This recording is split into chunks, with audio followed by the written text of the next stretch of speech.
नमस्कार, स्वागत है आप सभी का एबी स्टार न्यूज में और मैं हूं आपके साथ जुबैर चौधरी।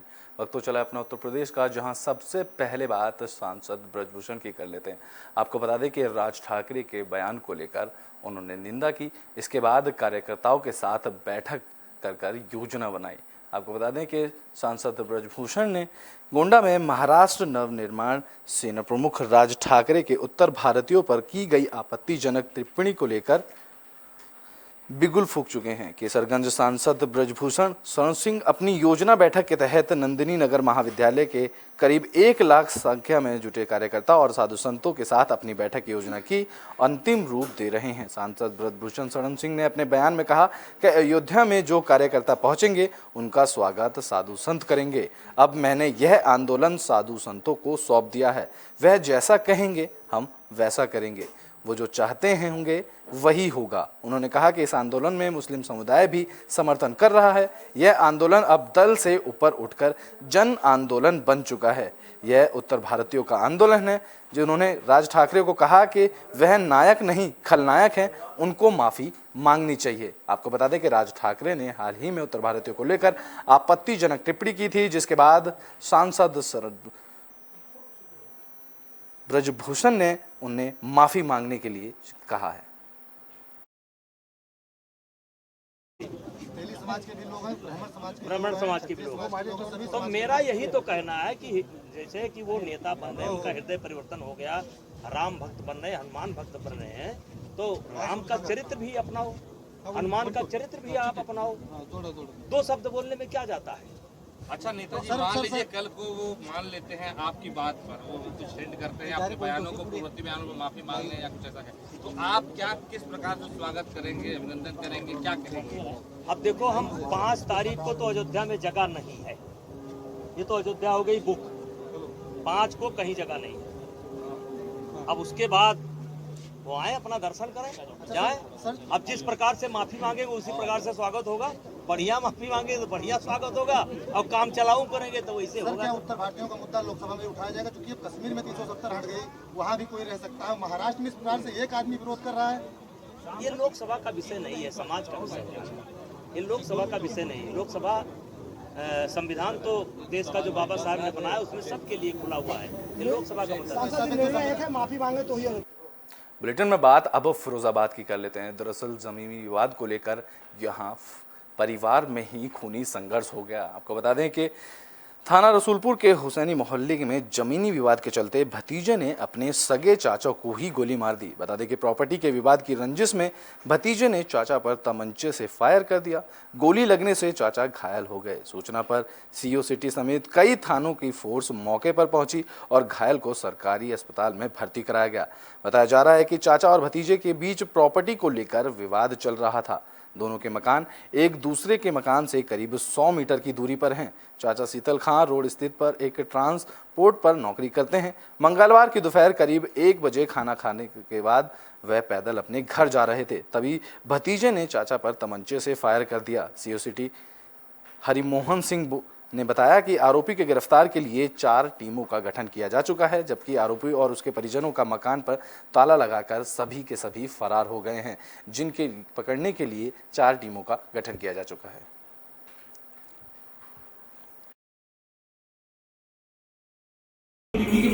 गोली लगा 7 बहने मैं ही अकेले भाई। क्यों मारी गोली? चोर वसूली करूँगा। कहाँ की बात है? ये मोहल्ला हुसैनी की बात है, मोहल्ला से। बुलेटिन में बात अब गाजियाबाद की कर लेते हैं। दरअसल यहाँ रैपिड रेल ट्रैक के काम के दौरान एक हादसा हो गया। बता दें कि गाजियाबाद के थाना मोदीनगर इलाके में मेरठ दिल्ली रैपिड रेल का काम तेजी से के साथ चल रहा था, जहां एक बड़ा हादसा होने से बच गया। बता दें कि दिल्ली से मेरठ जाने के लिए एक रैपिड रेल ट्रैक का निर्माण कार्य जोरों शोरों से चल रहा है, जिससे दिल्ली से मेरठ जाने की दूरी मात्र 45 मिनट की रह जाएगी। इसी निर्माण कार्य में लगी एक ट्रेन जब एक पिलर को उठा रही थी, तभी अचानक क्रेन की चैन टूटने के कारण पिलर नीचे आ गया। गनीमत यह रही कि इस हादसे में कोई भी नुकसान नहीं हुआ, तो वहीं एक वैगनार गाड़ी इसकी चपेट में आने से बच गई और एक 5 साल की लड़की की थोड़े चोटिल होने की बात लोगों ने बताई है।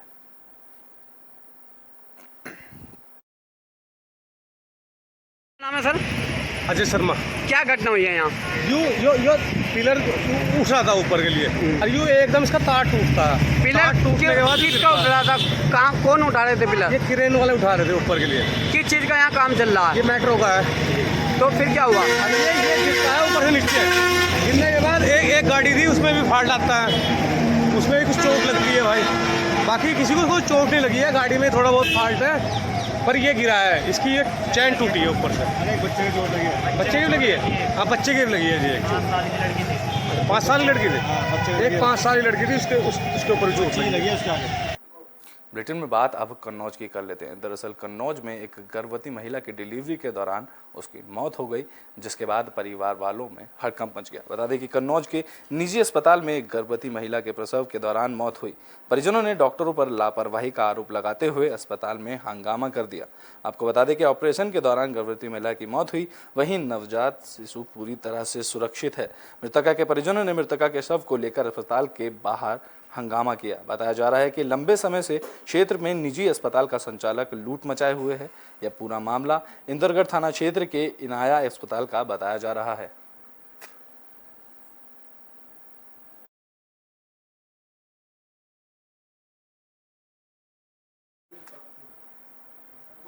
बुलेटिन में बात अब शामली की कर लेते हैं। दरअसल यहां एक नवजात शिशु की मौत हो गई, जिसके बाद प्रशासन ने उस अस्पताल पर कार्रवाई की। बता दें कि शामली में चल रहे फर्जी डॉक्टरों के फर्जी हॉस्पिटल में नवजात शिशु के उपचार के दौरान मौत का मामला सामने आया है। इस दौरान फर्जी हॉस्पिटल का खुलासा हुआ है। तो वहीं मीडिया में खबर आने के बाद स्वास्थ्य विभाग के एडिशनल सीएमओ ने कार्रवाई करते हुए हॉस्पिटल को सीज कर दिया है, जबकि मौके से आरोपी डॉक्टर फरार होने में कामयाब रहा। आपको बता दें कि मामला शामली में चल रहे हॉस्पिटल का है, जहां पर फर्जी हॉस्पिटल में डॉक्टर बिना डिग्री के नवजात शिशुओं से लेकर बड़े बूढ़ों का उपचार कर रहे हैं, जहां डॉक्टर के उपचार के दौरान लापरवाही से कुछ लोगों की मौत भी हो चुकी है। ऐसा ही मामला शामली के सदर कोतवाली क्षेत्र के सिटी कलंदर शाह मोहल्ले से देखने को मिला, जहां पर अम्मार हेल्थ केयर सेंटर के नाम से चल रहे हॉस्पिटल को डॉक्टर अरशद अंसारी के नाम का व्यक्ति चला रहा था, जहां उपचार के दौरान एक नवजात शिशु की रात के समय मौत हो गई। मामला मीडिया में आने के बाद एडिशनल सीएमओ ने इसको संज्ञान में लिया और फिर उस पर कार्रवाई करते हुए हॉस्पिटल को सीज कर दिया। घटना के बाद से ही आरोपी अरशद अंसारी मौके से फरार है।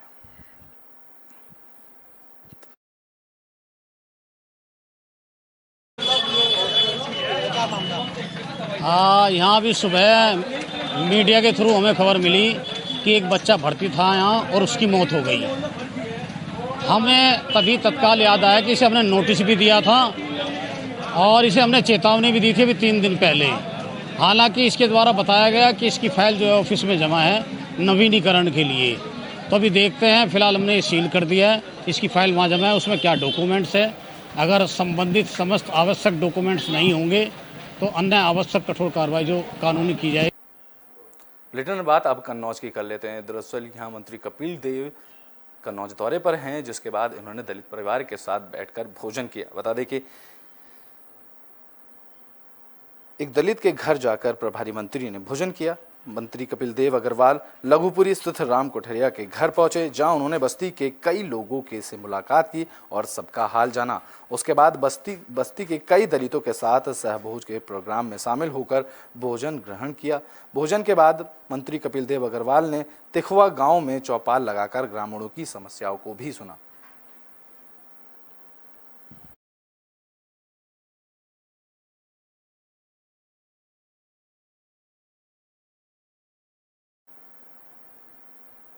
बुलेटिन में बात अब बांदा की कर लेते हैं। दरअसल यहाँ एक 60 साल के बुजुर्ग ने एक छोटी मासूम बच्ची के साथ दुष्कर्म किया। उत्तर प्रदेश के बांदा में दिल दहला देने वाला मामला सामने आया, जहां 60 साल के वृद्ध ने 10 साल के मासूम बच्ची को अपनी हवस का शिकार बनाया। बता दें कि रोजाना बच्ची अपने मां के साथ नदी किनारे सब्जी की बाड़ी की रखवाली करने जाती थी, लेकिन एक दिन उसकी मां किसी काम के चलते गांव के बाहर गई हुई थी। तभी आरोपी वृद्ध ने उसको दबोच कर अपनी हवस का शिकार बनाया। जब पूरे घटना की जानकारी स्थानीय पुलिस को हुई तो बच्ची के मेडिकल परीक्षण कराया गया, जिसमें आरोपी वृद्ध को गिरफ्तार करके जेल भेज दिया गया। बता दें कि ये पूरा मामला बांदा के अंतरा थाना क्षेत्र अंतर्गत पथरा गांव का है, जहां अपर पुलिस अधीक्षक लक्ष्मी निवास मिश्र ने पूरी घटना की जानकारी देते हुए बताया कि 60 साल के वृद्ध ने बच्ची के साथ दुष्कर्म की घटना को अंजाम दिया, जिसमें आरोपी को गिरफ्तार कर लिया गया है।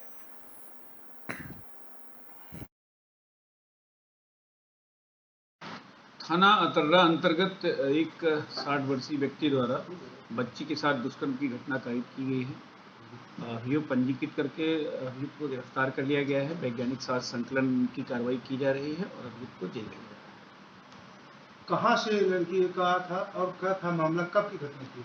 ये कल की घटना है और ग्राम पथरा के जो बाड़ी है वहीं पे नदी की बागी नदी के किनारे घटना कारित की गई थी। कल दोपहर शाम था। बुलेटिन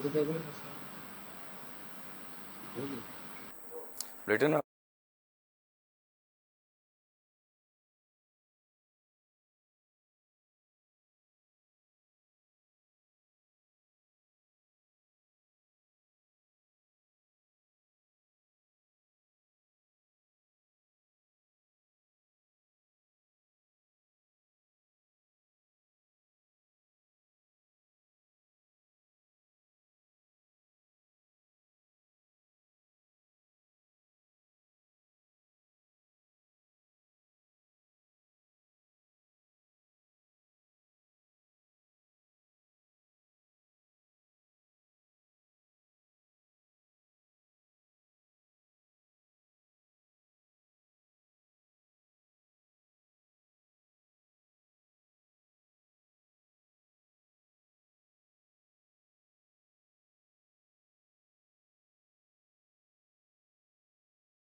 बुलेटिन में बात सिद्धार्थनगर की कर लेते हैं। दरअसल यहां स्वास्थ्य विभाग में एक नाबालिग बच्चे से काम किया जा रहा है, जिसका वीडियो सोशल मीडिया पर वायरल किया गया। बता दें कि जिले के स्वास्थ्य विभाग में बड़ी लापरवाही सामने आई, जहां एक नाबालिग बच्चा मरीजों को दवा बांट रहा है। वहीं जब इस मामले के सीएचसी अधीक्षक अविनाश चौधरी ने कहा कि हम सुबह से ही फील्ड में हैं और वायरल वीडियो के संज्ञान में आने के बाद से इसकी जांच कर रहे हैं। उन्होंने कहा है कि बच्चा किसी स्टाफ का था और अंदर आ गया था, सिर्फ दवा उठाकर कहीं और रख रहा था। उन्होंने कहा कि वहां जाकर इस मामले की जांच और कार्रवाई की जाएगी। आपको बता दें कि एक बच्चे का स्वास्थ्य विभाग में काम करने का वीडियो सामने आया, जिसके बाद ये वीडियो वायरल किया गया।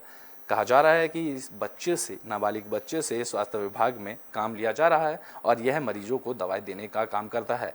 जिसके बाद वहाँ के सीएचसी अधीक्षक अविनाश चौधरी ने बयान दिया कि यह बच्चा स्टाफ में से किसी का था और विभाग में अंदर आ गया और इस बच्चे को सिर्फ दवाई रखने के लिए ही कहा गया था। इसके बाद अगर किसी तरह की कोई घटना या मामला नाबालिग से काम कराने का सामने आता है तो उसके बाद इस मामले में जांच की जाएगी।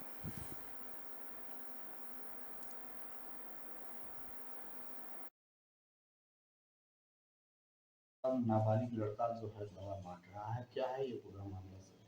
मैं भी सुबह से एक्चुअली फील्ड में आ गया था, मिशन इंद्रधनुष चल रहा है उसकी मॉनिटरिंग करने। मुझे भी आप लोगों के थ्रू संज्ञान में आया है और उसमें जैसा कि मतलब जो काउंटर जिनका फार्मेसी स्टाफ उन्होंने बताया है कि मतलब एक हमारी स्टाफ ही है, वही अपने लिए दवा लेने आए थे तो बच्चा भी चला गया था और मतलब फार्मेसी स्टाफ थे वहाँ पे, लेकिन फिर मतलब उसने दवा दे दिया। और अब मैं एक्चुअल में क्या है यहाँ जाने के बाद पूरा मतलब वो करके देखता हूँ। जी, मैं यहाँ से जाने के बाद कार्रवाई करता हूँ। सर, एक नाबालिग दवा बांट रहा है, ये कितनी बड़ी लापरवाही है? नहीं, बिल्कुल चीफ फार्मेसी साहब की तरफ से लापरवाही है और मैं यहाँ जाने के बाद आपको आश्वस्त करता हूँ कि इनकी मतलब तथ्य है वो दिख जाता है। ब्रिटेन में बात अब संभल की कर लेते हैं। दरअसल यहाँ एक महिला के पति ने उसे तलाक दे दिया, जिसके बाद महिला थानों के चक्कर काट रही है और सरकार से न्याय की गुहार लगा रही है। बता दें कि संभल में योगी सरकार के राज में एक महिला 2 थानों के चक्कर लगाने को मजबूर है। दहेज की डिमांड को लेकर पति ने पत्नी को पीटकर 3 बच्चों के साथ घर से निकाल दिया, जिसके बाद पीड़िता महिला ने 2 थानों के चक्कर लगा रही है। तो वहीं पति ने पत्नी को 3 तलाक दिया और पीड़िता महिला को 2 थाने की गुहार लगाने पर मजबूर कर दिया। दरअसल महिला का ससुराल सदर कोतवाली क्षेत्र में आता है और जिसको मारपीट कर से घर से निकालने और दहेज के बाद की डिमांड करने के बाद महिला को तलाक दे दिया गया। आपको बता दें कि पति ने पत्नी और 3 मासूम बच्चों को बुरी तरह से पीटा और साथ ही 2 लाख और एक मोटरसाइकिल रुपए मोटरसाइकिल की डिमांड ना पूरी होने पर घर से निकालने के बाद अपने ससुराल भेज दिया। बता दें कि पत्नी को 3 तलाक दिया गया। योगी सरकार के राज में दोनों थाने के चक्कर लगाती पीड़िता की आवाज़ फरियाद सुनने के लिए कोई भी नहीं है। कोई ऐसा मामला नहीं है और कोई भी इस मामले को लेकर सामने नहीं आया, जिसके बाद महिला ने खुद ही इसको लेकर थाने में तहरीर दी और कहा है कि मुझे न्याय मिलना चाहिए।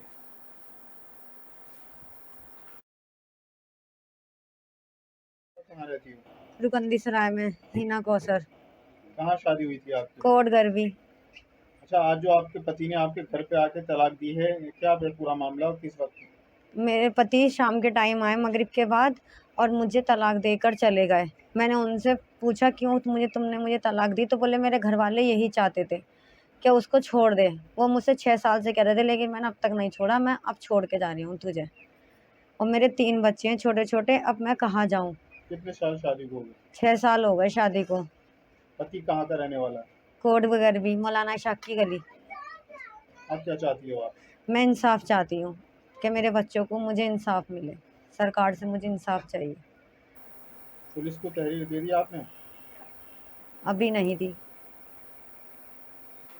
बुलेटिन के आखिरी में बात देवरिया की कर लेते हैं। दरअसल यहाँ समाजवादी पार्टी के कार्यकर्ताओं ने महंगाई को लेकर प्रदर्शन किया और सरकार के खिलाफ जमकर नारेबाजी की। बता दें कि यूपी में बढ़ती महंगाई को लेकर समाजवादी पार्टी के नेता और कार्यकर्ताओं ने शहर के सुभाष चौक पर महंगाई के खिलाफ प्रदर्शन कर 3 घंटे का धरना दिया। तो वहीं राष्ट्रपति को संबंधित 5 सूत्रीय मांग पत्र एसडीएम सदर सौरभ सिंह को सौंपा। सपा नेता और कार्यकर्ता सुबह करीब 10 बजे से सुभाष चौक पर इकट्ठा हुए।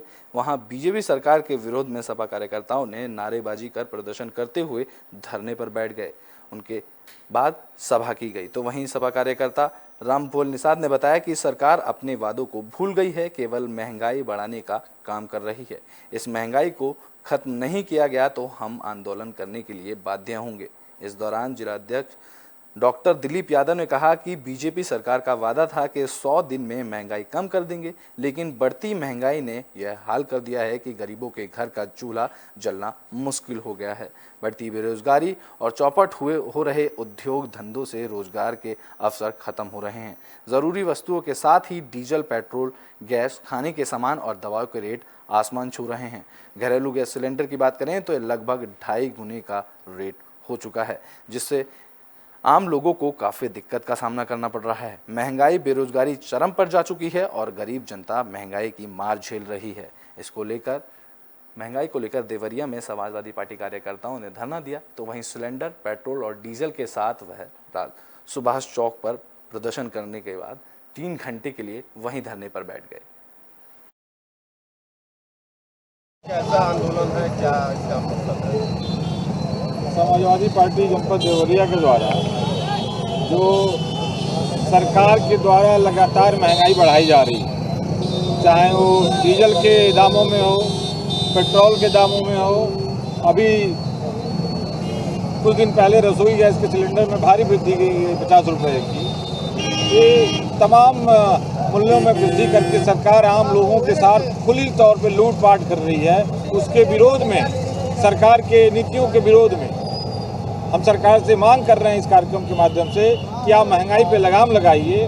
आप दाम बाधो नीति के तहत सारे चीज़ों के मूल्यों पर एक दाम निर्धारित करिए और खुली जो लूटपाट हो रही है उसको बंद किया जाए। क्या धरना कब तक चलेगा? हाँ, ये अभी हम लोग बैठेंगे आज दिन भर और उसके बाद इसका ज्ञापन देंगे राष्ट्रपति के नाम से डीएम साहब। बढ़ती महंगाई को लेकर देवरिया के सुभाष चौक पर समाजवादी कार्यकर्ता धरने पर बैठ गए, जिसके बाद उन्होंने सरकार के खिलाफ जमकर नारेबाजी की। आपको बता दें कि उनका कहना था कि बढ़ती महंगाई से आम लोगों का जीवन पर काफ़ी परेशानियां हो रही हैं, जिसको लेकर उन्होंने सरकार को घेरा और ज्ञापन सौंपा।